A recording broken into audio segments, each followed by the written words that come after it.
അജയന്റെ മാന്ത്രിക വിത്ത്.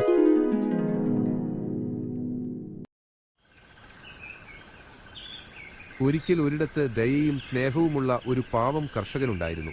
അയാൾ തന്റെ ചെറിയ തോട്ടത്തിൽ കഠിനാധ്വാനം ചെയ്ത് ജീവിക്കുകയായിരുന്നു. ഒരു ദിവസം അയാൾ നിലമുഴുകുമ്പോൾ ചിറകുകളിലെ പരിക്കുകളുമായി ഒരു വെള്ളക്കൊക്ക ആകാശത്തുനിന്ന് അവന്റെ മുമ്പിലേക്ക് വീണു. വേദന കൊണ്ട് പുളയുന്ന ആ പക്ഷി കർഷകന്റെ മനസ്സിലീച്ചു. അയാൾ അതിനെ വീട്ടിലേക്ക് കൊണ്ടുപോയി അതിന്റെ മുറിവുകൾ കഴുകി മരുന്നുകൾ വെച്ച് കെട്ടിപ്പരിചരിച്ചു. ദിവസങ്ങൾ കടന്നുപോയി. കർഷകന്റെ സ്നേഹത്തോടെയുള്ള പരിചരണത്തിൽ കൊക്കിന്റെ മുറിവുകൾ ഉണങ്ങിത്തുടങ്ങി. പറക്കാൻ ആരോഗ്യം വീണ്ടെടുത്തപ്പോൾ നന്ദി സൂചകമായി ആ കൊക്ക് കർഷകന് തിളങ്ങുന്ന ഒരു വിത്ത് സമ്മാനിച്ചു. ഇതൊരു മാന്ത്രിക വിത്താണ്. ഇത് നട്ടുവളർത്തിയാൽ നിന്റെ എല്ലാ ആഗ്രഹങ്ങളും സഫലമാകും, കൊക്ക് പറഞ്ഞു. കർഷകൻ ആ വിത്ത് വീട്ടുമുറ്റത്ത് നട്ടു. അത്ഭുതമെന്ന് പറയട്ടെ, ദിവസങ്ങൾക്കുള്ളിൽ അവിടെ ഒരു വലിയ ചെടി വളർന്നു വന്നു. അതിൽ ഒരു ഭീമാകാരമായ കായ് കായ്ച്ചു. കായ് പഴുത്തപ്പോൾ കർഷകൻ അതിനെ ശ്രദ്ധാപൂർവം മുറിച്ചു. അതിനുള്ളിൽ തിളങ്ങുന്ന സ്വർണ്ണ നാണയങ്ങൾ കണ്ട് അയാൾ അത്ഭുതപ്പെട്ടുപോയി. ആ മാന്ത്രിക കായ് അവന് ധാരാളം സമ്പത്ത് നൽകി. ആ സ്വർണ്ണ നാണയങ്ങൾ കൊണ്ട് അവൻ വലിയൊരു വീട് പണിതു. എന്നിരുന്നാലും പണം അവനെ മാറ്റിമറിച്ചില്ല. അവൻ പാവപ്പെട്ടവരെയും ആവശ്യമുള്ളവരെയും സഹായിച്ചു. പണം കൊണ്ട് ധാന്യങ്ങൾ വാങ്ങി പാവപ്പെട്ടവർക്ക് നൽകി. അങ്ങനെ അവന്റെ നല്ല മനസ്സിനെക്കുറിച്ചുള്ള കഥകൾ നാടെങ്ങും പരന്നു. അവന്റെ ദയയും സ്നേഹവും അവന് വലിയ അനുഗ്രഹങ്ങൾ നൽകി. അജയന്റെ ദയയെക്കുറിച്ച് കേട്ട് ദൂരദേശങ്ങളിൽ നിന്ന് പോലും ആളുകൾ അവനെ കാണാൻ വന്നു. അവന്റെ വീടിന്റെ വാതിലുകൾ എപ്പോഴും എല്ലാവർക്കുമായി തുറന്നിരുന്നു.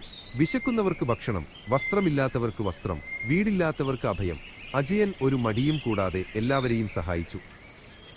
ഒരു ദിവസം അജയൻ തന്റെ തോട്ടത്തിൽ ജോലി ചെയ്യുമ്പോൾ ഒരു വൃദ്ധയായ സ്ത്രീ അവനെ സമീപിച്ചു. അവൾ വളരെ ക്ഷീണിതയും വിശക്കുന്നവളുമായിരുന്നു.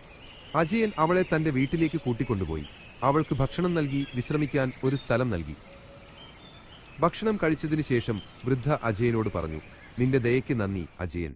നിനക്ക് ഇനിയും ഒരു സമ്മാനം കൂടി ലഭിക്കും. അവൾ ഒരു ചെറിയ മരപ്പെട്ടി അവന് നൽകി. ഇത് നിന്റെ ഹൃദയത്തിന്റെ നന്മയുടെ പ്രതിഫലമാണ്. അജയൻ പെട്ടി തുറന്നപ്പോൾ അതിനുള്ളിൽ തിളങ്ങുന്ന ഒരു തൂവൽ കണ്ടു. അത് അവൻ രക്ഷിച്ച കൊക്കിന്റെ തൂവലിന് സമാനമായിരുന്നു. ഒരു മാന്ത്രിക പ്രകാശത്താൽ തൂവൽ തിളങ്ങി. അജയന്റെ വീടിന് ചുറ്റും ഒരു ഊഷ്മളമായ തിളക്കം പരന്നു.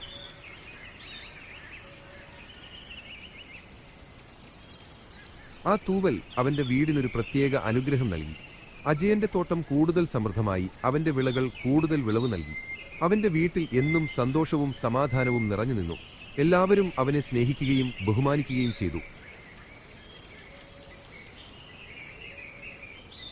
അജയൻ തന്റെ ജീവിതകാലം മുഴുവൻ ദയയും സ്നേഹവും പങ്കുവച്ച് ജീവിച്ചു.